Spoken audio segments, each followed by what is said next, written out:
ओम शांति। अभी एक मुश्किल जाने को तैयार नहीं और जगह जगह से कई तरह के प्राकृतिक आपदाएं शुरू हो चुकी हैं और जो बाबा के बच्चे हैं, जो ईश्वर के ज्ञान में चल रहे हैं, वह यह सीन देख करके उनको तो पहले से ही बाबा कहते आ रहे हैं कि बच्चे आने वाले समय में बहुत जल्द ऐसा सीन आने वाला है जिसके लिए बाबा हर पल हमें आगाह करते हैं, अटेंशन देते हैं कि आप इन प्राकृतिक आपदाओं से या किसी भी तरीके के पेपर से आपको कैसे अपने आप को पास करना है। यह भी बात बाबा अच्छी रीति सभी बच्चों को टाइम से बताते जा रहे हैं। बाबा ने 2.5 से 3 साल पहले की मुरली में बाबा ने यह बात कही थी कि एक समय ऐसा आएगा जब आप घर से बाहर नहीं निकल पाएंगे, और बाबा ने उसके बाद वाली मुरलियों में ये भी कहा है कि अभी तो फिर भी आप बाहर जाने के जैसा है कि आप निकल सकते हैं। बहुत जल्द वो समय आने वाला है जब आप दरवाजे खिड़की खोलने से भी डरेंगे। उसका कारण है जब ये मच्छी मच्छर की तरह, जो मक्खी मच्छर की तरह जो आत्माएं चोला छोड़कर इस संसार से जा रही हैं, जिनकी अकाले मृत्यु हो रही है, जिनकी बीमारियों से मृत्यु हो रही है, तो वो आत्माओं को सही समय पर दूसरा शरीर रूपी चोला ना मिलने की वजह से वो आत्माएं जो हैं फिर प्रेत आत्माएं या इस तरह से बन करके सही समय चोला ना धारण करने की वजह से फिर वो भटकती हुई आत्माएं आपको परेशान करेंगी। तो ऐसे समय पे बाबा ने यह भी कहा है कि आपको उन सब बातों से, उन सब आत्माओं से कैसे बचना है। बाबा ने यह बातें भी बहुत अच्छी रीति समझाई हैं और बाबा के फॉलोअर्स भाई बहनें भी बहुत अच्छी रीति समझ ही गए होंगे कि सबसे पहली बात तो बाबा ने एक बात कही है कि देखिए, मृत्यु अटल सत्य है। आज के समय में बात जो है मेन, हर एक आत्मा, हर एक मनुष्य, हर एक व्यक्ति सिर्फ और सिर्फ अपनी मौत से डरता है। यदि आपको मौत से डर ना लगे तो फिर बाकी बातें तो खत्म ही हो जाती हैं। भल 100 वर्ष की आयु भी हो जाए ना तो भी मनुष्य मौत से बहुत डरता है। तो बाबा ने कहा है यह तो है ही मृत्यु लोक, जो आया है उसका जाना निश्चित है। लेकिन इसका मतलब यह कतई नहीं है कि आप ऐसा समझें कि अब जाना ही है तो हम सब कुछ छोड़ दें, भूल जाएं। बाबा यह भी बात नहीं कहते हैं। देखिए, अब मैं मेन पॉइंट पे आती हूँ कि जो अभी ये संसार में इस तरह से तूफान, और जो एक और नाम आ गया है सामने, जो इस तूफान का एक नाम रख दिया गया है, यह तो बाबा हमें रोज ही कह रहे हैं कि बच्चे तैयार हो जाओ, तैयार हो जाओ, ये आने वाला है। और अब आप सिर्फ और सिर्फ अपने आत्मा का बल बढ़ाओ। और बाबा ने यह भी कहा है कि जब ये इकट्ठी होलसेल के उसमें मौतें आएंगी तो कई तो ये सीन सहन नहीं कर पाएंगे। कमजोर आत्माएं जो होंगी, जो कमजोर दिल वाले होंगे, तो ये सीन देख करके ही अपने शरीर को छोड़ देंगे। तो ऐसे समय के लिए आपको कैसे खुद को तैयार करना है। सबसे पहले तो आप इस बात को एक्सेप्ट कर लें कि जो संसार में हो रहा है वो कोई नई बात नहीं है। यह हुआ है, जो अभी हो रहा है, ये ऑलरेडी बीता हुआ है। और ये दुनिया जो है, ये प्रकृति अपना स्वरूप बदलेगी। आप उसे एग्री करें और ना करें, आप उस चीज को माने या ना माने, लेकिन प्रकृति अपना स्वरूप जरूर बदलेगी। वो आपके हिसाब से नहीं चलेगी, वो भगवान के हिसाब से नहीं चलेगी, क्योंकि भगवान किसी भी तरह का अपने बच्चों को दुख नहीं देते हैं। यह दुनिया का जो ड्रामा है वो बना हुआ है। इस ड्रामा को कोई बदल ही नहीं कर सकता, ईश्वर भी बदल ही नहीं कर सकता। जो जैसा हुआ वैसा हूबहू होना है। और जो आपने देखा होगा, जो नहीं मान रहे हैं, जो मन से अब लेकिन मानने के लिए तैयार हैं, तो अब ज्यादा चली गई है, बहुत कम बची है। और यह बात भी आप अपने दिमाग में बिठा लीजिए कि सबका वानप्रस्थ अवस्था है। वानप्रस्थ अवस्था माना होता ही है अपना वाणी से परे जाने का, अर्थात होता है कि अब कोई भी उम्र का, किसी भी उम्र का कोई ठिकाना नहीं है। चाहे वो गर्भ में बच्चा पल रहा हो, उसका भी ठिकाना नहीं है। चाहे वो 20 वर्ष का बच्चा हो, चाहे 15 वर्ष का बच्चा हो, या 60 साल का बुजुर्ग हो, किसी का भी आयु का आप यह नहीं कह सकते कि इसकी आयु अभी कम है तो ये दुनिया छोड़कर नहीं जाएगा या यह तन नहीं छोड़ेगा। ये बात भी आप दिमाग से निकाल दीजिए, क्योंकि सबका समय एक सा ही चल रहा है।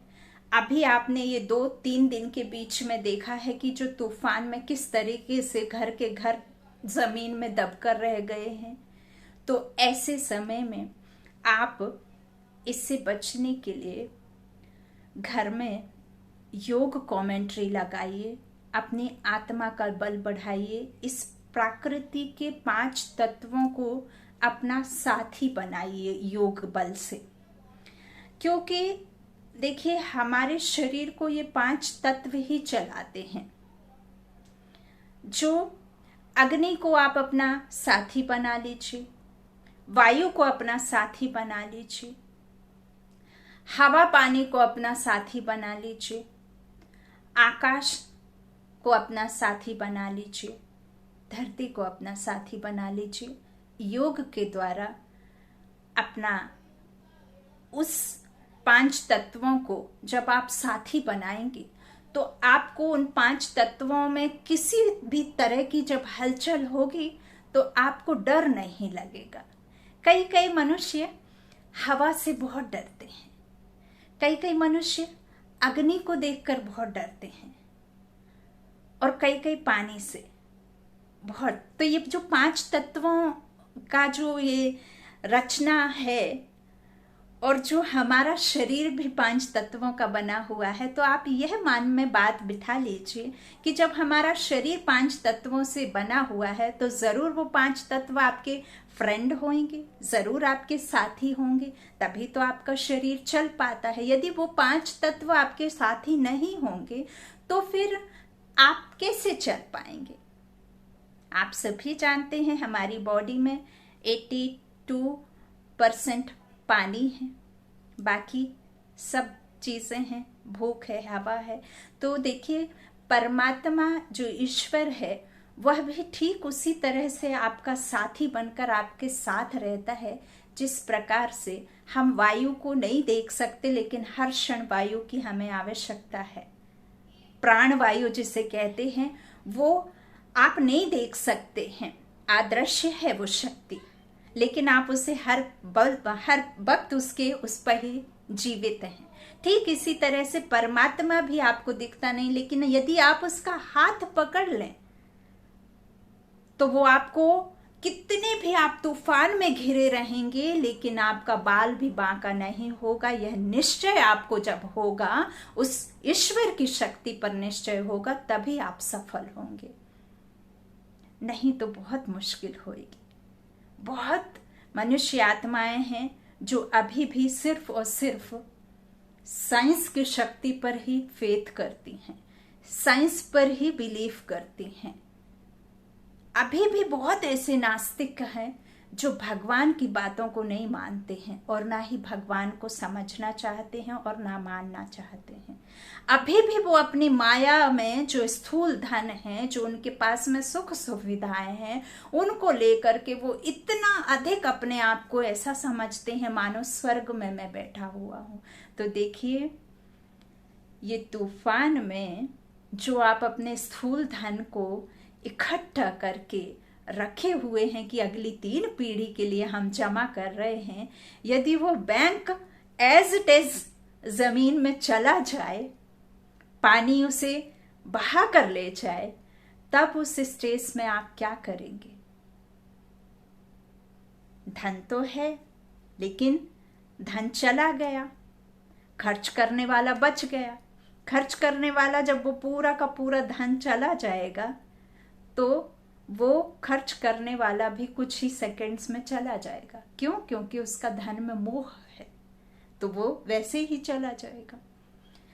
बाबा कहते हैं यदि समय रहते आप अपने स्थूल धन को ऐसे कार्यों में खर्च कर देंगे तो कम से कम आप उस बोझ से तो मुक्त रहेंगे कि चलो समय रहते मैंने कम से कम इस धन को सही जगह पर लगाया, क्योंकि सभी को जाना है। ये हम जो इस संसार में जो भी देख रहे हैं, आप माने ना माने, वो जाने का ही है सब। फिर कई का क्वेश्चन ये भी है कि ब्रह्म कुमारी इसमें कहते हैं कि महाविनाश होगा, सब कुछ खत्म हो जाएगा। तो यह बात बाबा कहते हैं संसार में महाप्रलय नहीं होती। अगर प्रलय होए तो फिर संसार में स्थापना कैसे हो? बाबा कहते हैं हाँ, विनाश होने का माना मुट्ठी भरे कुछ मनुष्य आत्माएं बचना, जिसके द्वारा फिर स्वर्ग की अर्थात सतयुग की स्थापना। और बाबा ने प्लेस का नाम भी बताया। दिल्ली के पास में कोई एक प्लेस बाबा ने शो किया है मुरली में, उस जगह से सतयुग की स्थापना होगी। और देखिए, सतयुग की स्थापना भी जो दिल्ली, नई दिल्ली कहा जाता है, वहां परिस्थान बोला जाता है। परिस्थान के नाम से उस जगह पे फिर स्थापना होगी।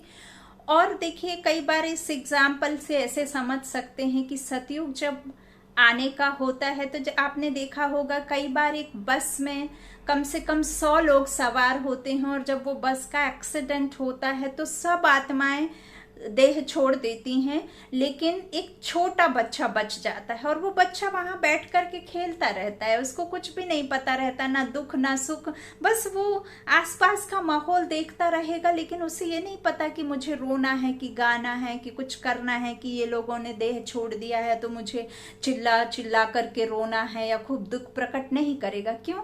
क्योंकि वो बच्चा कुछ भी नहीं जानता। वो अबोध बालक को ना तो दुख पता है ना सुख पता है, सिर्फ उसे भूख पता है। और उसे यह पता है कि जब मैं रोता हूँ तो मुझे माँ खाना दे देती है, और जब मुझे कुछ तकलीफ होती है, रोता हूँ, तो माँ मुझे दवा लगा देती है। बस उसे इतना ही पता रहता है, और उसे दुख सुख दुनिया में, विकार दुनिया में क्या चल रहा है, उसे कुछ भी नहीं होता, पता नहीं होता।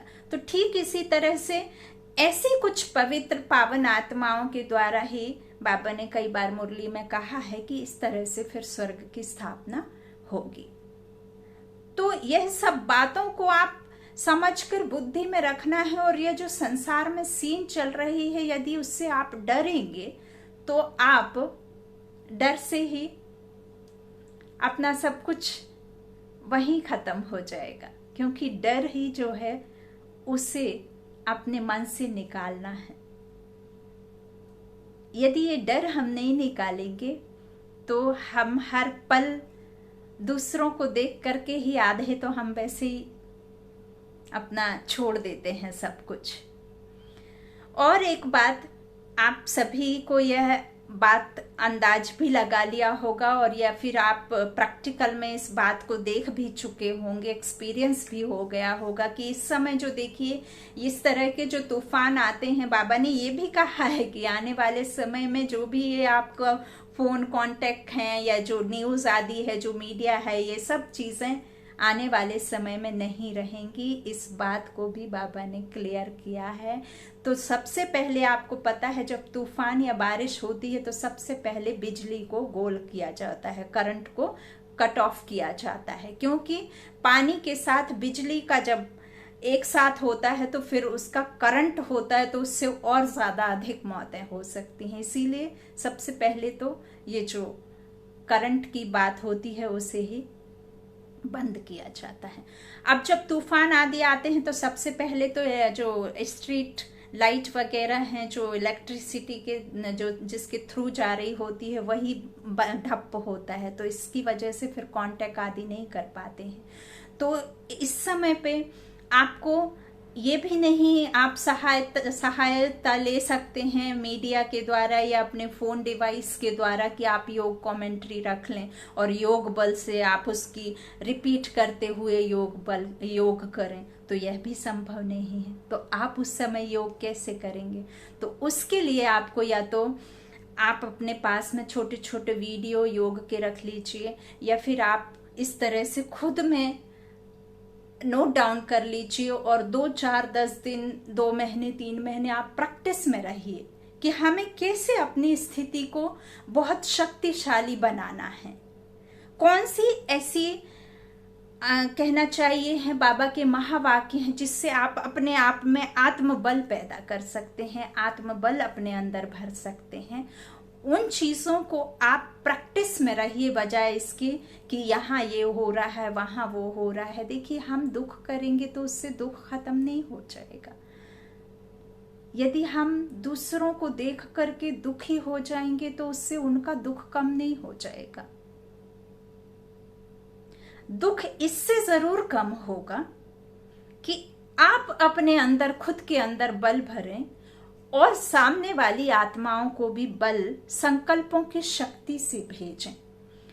ऐसे ऐसे आपके संकल्प श्रेष्ठ होने चाहिए कि वो जो आत्माएं इस समय मुक्ति के लिए तरस रही हैं, जो शांति के लिए तरस रही हैं, जो भूख से मर रही हैं, जो कराह रही हैं, जो जिनके परिवार एक साथ जा रहे हैं, तो उनको आप बल भेजिए, उनको संकल्प की शक्ति के द्वारा उनको हिम्मत दीजिए और उन अशांत आत्माओं को शांति के वाइब्रेशंस फैलाइए, बजाय इसके कि आप खुद दुख हो या आप खुद उन सीन को देख करके अशांत हो। इससे कुछ भी नहीं बदलने वाला, ना तो आपको घंटी बजाने से कुछ मिलने वाला और ना ही आपको देवी देवताओं के सामने आरती घुमाने से कुछ मिलने वाला, क्योंकि ना तो देवी देवता आपको कुछ देने वाले हैं और ना आपके घंटी बजाने से कुछ आपको हिम्मत मिलने वाली है। हमने कितने शास्त्र पढ़े, कितने रामायण आदि पढ़े, लेकिन हमने राम का जान लिया, सीता का जान लिया, लेकिन हमें आत्मा का बल नहीं प्राप्त हुआ। हमें छोटी छोटी बातों से हम घबरा जाते हैं, हम डर जाते हैं, हम जो है उन सीन को देख नहीं पाते हैं। हम टीवी में देख करके ये हालत है, यदि हम साक्षात उन सीन को देखेंगे तो आपका हालत क्या होगा? तो भक्ति थी लेकिन उसमें बल नहीं है, शक्ति नहीं है, क्योंकि वो हमारे ही आधार मूर्त हैं, हमारे ही पूर्वज हैं, जिनको हम मानते हैं, जिनको हम जानते थे, भगवान मानते थे। वो भगवान एक्चुअल में है ही नहीं। भगवान तो अब ईश्वर खुद गॉड लॉर्ड की रचना करने के लिए हमें बलशाली बना रहे हैं, हमें वैसा जो है रास्ता दिखा रहे हैं कि बच्चे, तुम ही मनुष्य से देवता थे, अब तुमको ही मनुष्य से देवता बनना है और वो दुनिया आने वाली है। यदि आप अपने भाई बहनों को पूछते रहेंगे तो उससे आपको बल नहीं मिलेगा, और वो हमारे आधार मूर्त भाई ही हैं। आत्माएं, जो चैतन्य आत्माएं जो अभी मूर्तियां मंदिर में हैं, उनमें अभी आत्मा नहीं है, वो मूर्तियां हैं, वो जड़ चित्र हैं जिनके हम पूजा करते थे। आपने देखा शिक्षा बंद है, आपने देखा मंदिर मस्जिद गुरुद्वारे बंद हैं, आपने देखा जिससे हमें बल मिलता था, जिससे हमें नॉलेज मिलती थी, वो सब अभी टोटल बंद हैं। इन 2 साल में कुछ भी ऐसा नहीं खुला। तो आप अब तो समझ लीजिए कि परमात्मा का अवतरण हो गया है और परमात्मा कह रहा है कि घर घर जाके संदेश दो कि मैं आ गया हूँ, तो मेरा सहारा लो। बच्चे, अपना हर कुछ मुझे दे दो, हर मुश्किल मुझे दे दो, हर चीज मुझे सौंप दो और तुम निश्चिंत हो जाओ, नहीं तो आने वाले समय में आप कुछ भी नहीं कर पाएंगे। इस बात को बाबा बार बार हमें मुरलियों में कहते हैं, लेकिन लोग मुरली भी सुनने से कतराते हैं। उन्हें लगता है कि क्या अभी से हमें पूजा पाठ करना, और क्या हमें अभी से हमें जीवन जीना। तो देखिए, आपको सिर्फ बल मिलेगा जब आप ऐसा अनुभव करेंगे कि मैं ही अष्ट शक्तिशाली आत्मा हूँ, मेरे अंदर ही अष्ट शक्तियाँ हैं, मैं ही शांति की देवी हूँ, मैं ही शक्तिशाली हूँ, मैं ही जगत अम्बा, मैं ही जगदम्बा हूँ, मैं ही काली हूँ, मैं ही ये 5 तत्वों की प्रकृति की बहुत अच्छी साथी हूँ, मैं ही इनको अपना फ्रेंड बना करके मुझे किसी बात से डर नहीं लगता। और यदि आपको मौत से डर नहीं लगता तो आपको संसार की किसी भी चीज़ से डर नहीं लगेगा, ये तो आप भी जानते हैं। हमें फ्यूचर को पकड़ करके या हमें जो पास्ट को पकड़ करके रखना, तो पास्ट आपको भूत बनकर लगता है जो आपको अंदर ही अंदर खोखला कर देता है। और फ्यूचर की चिंता, भविष्य की चिंता जो आप नहीं जानते, आपको तो इस पल में जीना है, आपका तो यही एक पल है, आने वाला पल किसको भी नहीं पता है। देखिए, ऊपर वाले ने आपको वो बात नहीं लिख करके बताई है कि आने वाले समय में क्या होगा। यदि हमें वो बात पता होती तो हम डायरी में रोज लिख लेते कि आने वाले कल में क्या होगा, तो हमें चिंता होती, हम चिंता करते, हम उस बात पर अडिग रहते कि चलिए कल का हमें पता है तो आज हम ऐसा नहीं, कल कर लेंगे। लेकिन हमारा तो सिर्फ अभी जो प्रेजेंट में आप बैठे हो वही सिर्फ पल आपका है। तो एक पल को हजारों पल के साथ में खुशनुमा बना करके जिए। हर चीज को ऐसा समझिए कि हर एक आत्मा को शांत स्वरूप, खुद को शांति से भरिए और भी आत्माओं को शांति दीजिए, खुद को प्रेम से भरिए और भी प्रेम के वाइब्रेशंस फैलाइए, शांति के वाइब्रेशंस फैलाइए, शक्ति के वाइब्रेशंस फैलाइए। और जब भी कभी ऐसे प्राकृतिक आपदाएं आती हैं या आपके आसपास में या आपके कोई पड़ोसी शहर में या कोई भी गांव में इस तरह की आपदा आती है, और यदि आप भगवान से जुड़े हैं, आप ईश्वर को मानते हैं, आपको पता है कि ईश्वर के होते हुए इस संसार का या मेरे परिवार का या मेरे गांव का कुछ नहीं हो सकता, कुछ बाल भी बांका नहीं होगा, क्योंकि ईश्वर की छत्र छाया में हम सब ईश्वर के कवच में सुरक्षित महफूज महसूस कर रहे हैं। तो फिर आप इस तरह का बल अपने में भरकर चारों तरफ की एनर्जी को भी परिवर्तित कर सकते हैं। उस समय आपको क्या करना है, आपको कहना है, एक तो 5 तत्वों को अपना साथी बनाते हुए अनुभव भी करना है कि वो मेरे साथी सचमुच हैं, और आपको परमात्मा के हाथ में अपनी डोर पूरी तरह से सौंप देनी है। जैसे आपने महाभारत का सीन आप सबने देखा होगा कि जब द्रौपदी का चीरहरण होता है, वैसे तो वो दंत कथाएं हैं, बाबा तो कहते हैं इस समय द्रौपदी हैं और इसी समय दुशासन है, जो बल आजमा करके आत्माओं के साथ में नारी शक्ति को दाग करते हैं। ये द्वापर की कोई बातें नहीं है, क्योंकि द्वापर में ये सब नहीं हुआ है, इस कलयुग में ही द्रौपदी और सीताएं हैं। कोई भी ऐसी बात बाबा ने नहीं कही है कि द्वापर में ये सब हुआ। अभी ही दुशासन अभी ही बल आजमा करके कुकर्म और दुराचार मनुष्य जो नारी शक्ति के ऊपर आजमाते हैं। पहले ये इतना दुख नहीं जितना अभी है। तो देखिए, आपने जो महाभारत में सुनी बात की, जो द्रौपदी का चीरहरण होते हुए द्रौपदी ने बहुत अपने आप को रोका, बहुत कोशिश की कि मैं अपने आप को बचा लूंगी, बहुत कोशिश की। जब तक उसने खुद अपने आप को ऐसा समझा कि मैं खुद को बचा पाऊंगी, तब तक वो नहीं बची। लेकिन जब उसने कहा, अब दोनों ऊपर हाथ खड़े कर दिए और बोले कि कान्हा अब तू ही है, अब तू ही है, अब तो मैं खुद को निर्बल महसूस कर रही हूँ, असहाय महसूस कर रही हूँ, हे भगवान अब तो आजा। जब तक आप ईश्वर पे अपना पूरा समर्पित भाव से अपना सब कुछ नहीं समर्पित कर देंगे, पूरी श्रद्धा के साथ, पूरी शिद्दत के साथ कि अब मेरा कुछ भी नहीं है, ये तन भी मेरा नहीं, ये मेरे बच्चे भी नहीं, ये मेरा घर भी नहीं, ये लौकिक घर भी नहीं है, ये मेरा हाउस भी नहीं, ये मेरा धन माया कुछ भी मेरा नहीं है, ईश्वर तू ही रक्षक है, तू ही इसका जो है कहना चाहिए पालनहार है, इस तरह से आप अपने आप को पूरा समर्पित कर दीजिए, अपने घर को, अपने बच्चों को, अपने धन दौलत को, सब कुछ उस ईश्वर को सौंप दीजिए, पूरी शिद्दत से सौंप दीजिए। तभी वो आपका साथी बन करके कि अब तो ये पूरी तरह से मेरे ऊपर आश्रित हो गया है, तभी ईश्वर आपकी बात सुनता है। कह दीजिए, बाबा आपको यदि मुझे उठाना है तो भी ठीक है, मैं आपके साथ चलने तैयार हूँ। यदि आपको विश्व कल्याण, सर्व कल्याण के लिए मुझे यहाँ छोड़ना है तो भी मैं आपकी रजा में राजी हूँ। जैसा आप कहें उसमें मैं राजी हूँ। यदि आप चाहते हैं मुझ निमित्त के द्वारा आगे इस सेवा में आगे बढ़ती जाऊं और बढ़ता जाऊं और लोगों को आपका परिचय दूं, और लोगों को आपका इस तरह से साथी बन करके आपका जो सहयोग दे पाऊं, तो भी ठीक,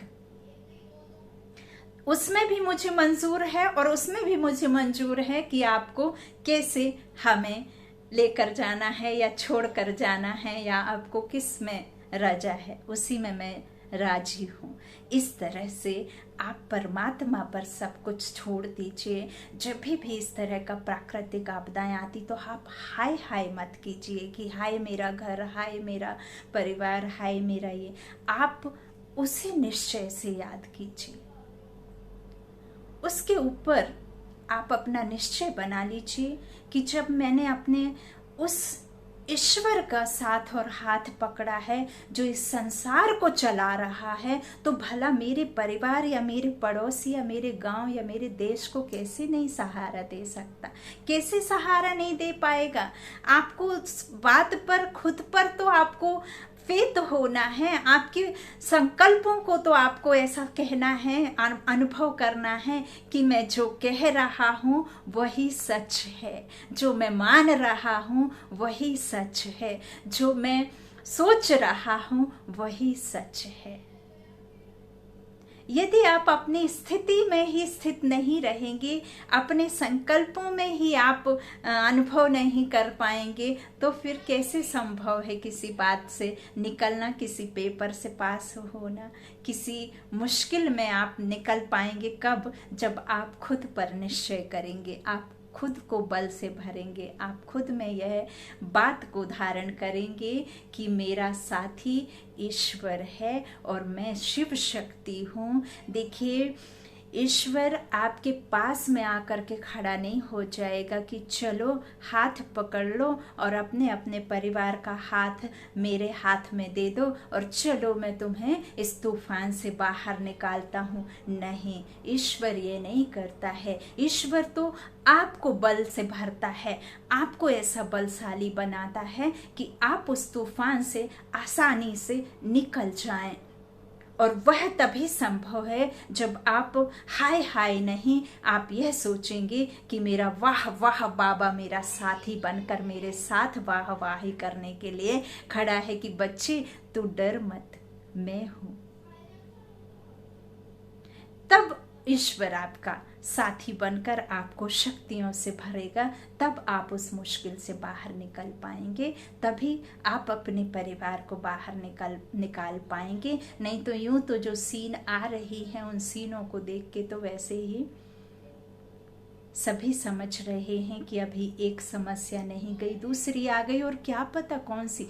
और यह भी बात सच है कि हवा तो आपने झेल ली, हवा के कष्ट को तो सहन कर लिया, लेकिन पानी जब अपना रूप विकराल करेगा तब कोई साधन, कोई भौतिक सुविधा, कोई पहचान आपके काम नहीं आएगी, क्योंकि उतना समय नहीं रहता उस समय तो सिर्फ आप अपने मन को एकाग्र करके, खुद को आत्मा समझ करके कि ठीक है ये शरीर आज नहीं तो कल तो इसको खत्म होना ही है, जब आप इस खुशी में रहेंगे कि आज नहीं तो कल जाना ही है, चलिए आज ही सही लेकिन मैं परमात्मा के साथ में परमात्मा को याद करते हुए, सबको बल भरते हुए, तभी आप उस मुश्किल से बाहर आ पाएंगे। नहीं तो बहुत मुश्किल हो जाएगी, क्योंकि यह सच कोई माने या ना माने, वह तो जो होना है, जो हो रहा है वही होगा। यह बात आप समझ लीजिए और आप इतना अपने में योग बल भरिए, इतना निरंतर परमात्मा को याद कीजिए, इतना आप अपने आप में शक्तिशाली अनुभव कीजिए कि कुछ भी नहीं है। ये सीन जो आए हैं तो चले जाएंगे, आज नहीं तो कल हर एक, जो कहना चाहिए मनुष्य आत्मा सुख शांति प्रेम से रहेगी। आज नहीं तो कल तूफान आया है तो थमेगा भी जरूर, और कितनी भी घनेरी रात हो, आपका परिवार का परिवार चला जाए तो भी दिन तो होना बिल्कुल पक्की बात है कि दिन तो होगा। रात हुई और दिन जरूर उगेगा, रात हुई है तो सूरज जरूर निकलेगा, क्योंकि सूरज को ये नहीं पता कि किसको मैं रोशनी दूं किसको नहीं दूं, वो तो सबको इक्वल रोशनी देता है। कोई सूरज से मांगता नहीं है कि मेरे अंदर आकर के मेरे घर में प्रकाश भरो। सूरज का तो काम ही है रोशनी देना। तो इसी तरह से आप भी अब विश्वास कर लीजिए कि परमात्मा इस धरा पर अवतरण होकर के वो अदृश्य शक्ति आ गई है। वो सत्य पिता, सत्य गुरु, सत्य परम शिक्षक आकर के आपको बार बार आगाह कर रहा है कि मेरे प्यारे मीठे मीठे प्यारे प्यारे बच्चों, अब मैं आ गया हूँ, अब तो मुझे पहचान लो, अब तो खुद को जान लो, अब तो इस बेकारी दुनिया से, इस झूठी काया, झूठी माया, झूठे संसार से अपने आप को उपराम समझो और अपने आप को ऐसे साथी के साथ देखो जो ईश्वर, जिसे हम भगवान, कोई गॉड, कोई अल्लाह, कोई नूर, कोई कुछ किसी न किसी नाम से हर पल पुकार रहे हैं। और कई मनुष्य आत्माएं यह भी कह रहे हैं कि यह भगवान ने ही दुख दिया है। देखिए, यह बात आप छोड़ दीजिए कि भगवान क्यों दुख दे रहे हो। भगवान तो दुख दे ही नहीं रहा है। ये तो हम सब मनुष्य आत्माओं के विकारों की सजा हमको मिल रही है, जो हम आपने पाप किए हैं उन बातों की हमें ये आकर के धर्मराज सजा दे रहा है। इसमें ईश्वर का कोई दोष नहीं है। यदि ईश्वर सजा देता है तो फिर ईश्वर को भी सजा खानी पड़ती है, जो कि ईश्वर तो सजा देता ही नहीं, तो फिर ईश्वर क्यों सजा दे? फिर हम क्यों दुख में उसे याद करें? यदि वो सजा ही देता है तो हमें याद करने की जरूरत नहीं है, फिर क्यों याद करते हैं हम उसे? यह भी तो बात समझने की है। फिर क्यों हमारा बुद्धि ऊपर की ओर जाता है कि ईश्वर, जब भी कोई मुश्किल आती है, आपके घर में किसी को भी मुश्किल आती है तो भगवान भगवान भगवान कह करके क्यों ऊपर की ओर बुद्धि जाती है? क्यों? क्योंकि वो हमें सुख देता है, दुख नहीं देता है। कोई भी पिता अपने बच्चों को दुख दे ही नहीं सकता। वो हर हाल में कोशिश करता है कि मेरे बच्चों को मैं सिर्फ और सिर्फ संस्कार, सुख और जितना हो सके मैं उन बच्चों को इतना कर पाऊं कि वो कभी भी किसी बात को लेकर के ऐसा ना महसूस करें कि मुझे मेरे पिता ने कुछ दिया नहीं, या मेरे पिता ने मुझे पालना नहीं दी, या मेरे पिता ने मुझे सही रीति से पाला नहीं है। तो परमात्मा आया है, उसे पहचान लीजिए और उसके गोद का अनुभव करते हुए, उसके छत्र छाया में खुद को अनुभव करते हुए, उसके सानिध्य में, उसकी किरणों में, उसकी शक्तिशाली किरणों में अपने और अपने परिवार और अपने आस पड़ोस को इस तरह से शक्तिशाली संकल्पों से, शक्तिशाली वाइब्रेशन से, मनसा सेवा, विश्व सेवा, सर्व कल्याण की सेवा भाव रखते हुए आप दिन रात अपने संकल्पों को श्रेष्ठ रखते हुए अपने को बल से भर लीजिए और सबको बलशाली बनाते हुए हिम्मत का एक कदम बढ़ाएं और हिम्मत सबको देते रहें। यही ईश्वर चाहते हैं कि मेरे बच्चे यूं ना जाएं कि बहुत दुख लेकर के, अशांत होकर के इस तरह से ना जाएं। तो ऐसे आप हर एक परिस्थिति से अपने आप को निकालें और बहुत प्यारे प्यारे संकल्प आप कर लें, और वो संकल्प को आप अनुभव के साथ करें। और वो संकल्प है कि मैं आत्मा शक्तिशाली आत्मा हूँ। मैं किसी भी परिस्थिति में मेरा मन अशांत नहीं हो सकता। मेरा मन एकदम शांत और शक्तिशाली है। मेरी ये खुशी अविनाशी खुशी है। ये कोई व्यक्ति, किसी परिस्थिति या किसी वस्तु से नहीं, बल्कि ये प्रभु परमात्मा मिलने की अविनाशी खुशी है। मैं जन्म से भाग्य ले आने वाली एक भाग्यशाली आत्मा हूँ। मैं शक्तिशाली चैतन्य आत्मा शक्ति। मैं ये शरीर नहीं हूँ, मैं आत्मा हूँ। मैं ये विनाशी शरीर नहीं, मैं अविनाशी आत्मा हूँ। जिस आत्मा को कोई पानी भिगा नहीं सकता, अग्नि जला नहीं सकती, तलवार काट नहीं सकती, और शांति ही मुझ आत्मा का गहना है। मैं बड़ी बड़ी परिस्थितियों में भी अपना मन को डवाडोल नहीं कर सकती, क्योंकि मैं शक्तिशाली हूँ। मैं मास्टर भगवान हूँ। इस विश्व के सर्व आत्माएं शांत स्वरूप हैं, शक्ति स्वरूप हैं। मैं अपने लौकिक परिवार से, अलौकिक परिवार से, ईश्वरीय परिवार से, मैं अपने पारलौकिक परिवार से बहुत बहुत प्यार करती हूँ। मैं आत्मा खुद को परिवर्तन करने में विश्वास रखती हूँ। मैं किसी दूसरी आत्माओं को बदलने की कोशिश नहीं, बल्कि मैं खुद को बदलने की कोशिश करती हूँ। मैं नज़ारे वही देखना चाहती हूँ जिसमें मुझे शांति मिले। मैं उन नज़ारों को नहीं देखना चाहती हूँ जिसमें मुझे अशांति हो, तकलीफ हो या दुख हो। मैं वही मनुष्य आत्माओं के गुण विशेषताओं को देखती हूँ जो मुझे पसंद हो। मैं उन अवगुणों को नहीं धारण करती हूँ जो मुझे पसंद ना हो। देखिए, आप यदि सुख शांति को चाहते हैं तो ऐसा नहीं है कि सामने वाली आत्मा अशांति और दुख चाहती है। वो आत्मा भी सुख और शांति चाहती है।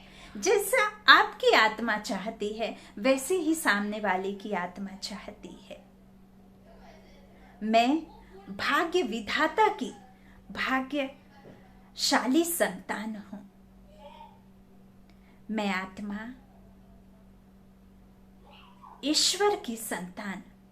मैं अकेली नहीं हूं, मैं शिव शक्ति हूं। मैं दो हूं, मैं अकेली नहीं हूं।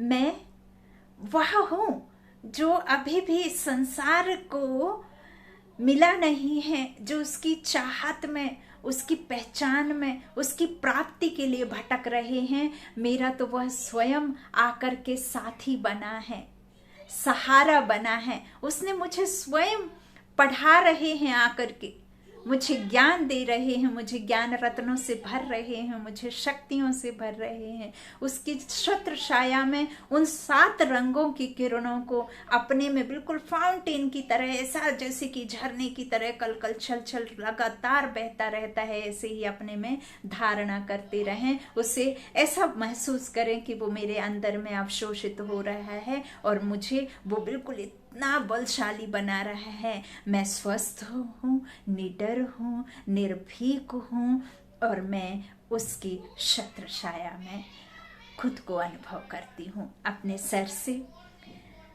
1 फीट की दूरी पे सदा उसकी छत्र छाया को, उसकी लाइट को अनुभव करते रहें। जहाँ जिस धरा पर आप पैर रखते हैं उस धरा में शांति हो जाती है, वो एकदम शक्तियों से भरपूर हो जाती है। ऐसे आपके संकल्प होने चाहिए। ऐसे संकल्प नहीं होने चाहिए कि आपके आते ही घर में कलह हो जाए, या आपके आते ही घर के लोग ऐसा महसूस करने लग जाएं कि अब ये आ गए तो अब घर में शांति नहीं रहेगी। ऐसा नहीं बनना है आपको। आपको तो ऐसा बनना है कि घर में आपके पैर रखते ही ऐसा अनुभव हो कि अब तो ये घर में आ गए तो अब तो मेरी कोई भी कितनी भी बड़ी विकट परिस्थिति होगी, लेकिन मैं हर परिस्थिति का सामना इसके रहते हुए कर पाऊंगा। जब आप अपने आप को ऐसा समझेंगे, मानेंगे, खुद को बनाएंगे ऐसा, तभी आप बन पाएंगे। अभी क्या हो रहा है, घर के कोने कोने में, हर घर के कमरे कमरे में नेगेटिविटी भरपूर है, नेगेटिविटी की स्प्रे है, छिड़काव है नेगेटिविटी का, नकारात्मक सोच से भरपूर है हर घर का कोना कोना। और वही कोने की जो घर की शक्तिशाली किरणों की वजह, जो नकारात्मक सोच आप आत्माओं में जो भर गई है, उसकी वजह से हम डर भी गए हैं, उसकी वजह से हम बीमार भी हो गए हैं, और उसी की वजह से हम कुछ भी अच्छा सोच भी नहीं पाते, समझ भी नहीं पाते हैं। आप परमात्मा की किरणों को घर के कोने कोने में फैलाइए, शक्तिशाली बनाइए। सदा ऐसे देखिए जैसे ऑरेंज और रेड कलर की शक्तिशाली घर के कोने कोने को पावन कर रही हैं, किरणें ऐसी शक्तिशाली भर रही हैं, और मेरे घर के हर एक परिवार के हर एक सदस्य को ऐसे शक्तिशाली वाइब्रेशन दे करके अनुभव भी करा रही हैं। और हर एक को बाप दादा के सम्मुख समझें। बाप दादा उन्हें विजयी तिलक, उन्हें आरोग्यवान का तिलक, उन्हें निडरता का तिलक, उन्हें हर मुश्किल से सामना करने का, हर परिस्थिति से सामना करने का तिलक लगा रहे हैं। विजयी रत्न भव, मस्तक मणि। खुद को आत्मा देखें और खुद को शक्तिशाली अनुभव करें। डरना नहीं, डराना नहीं है। जो हो रहा है होगा, हम चाहें ना चाहें। ओम शांति, ओम शांति। शुक्रिया बाबा, मीठे बाबा, प्यारे बाबा।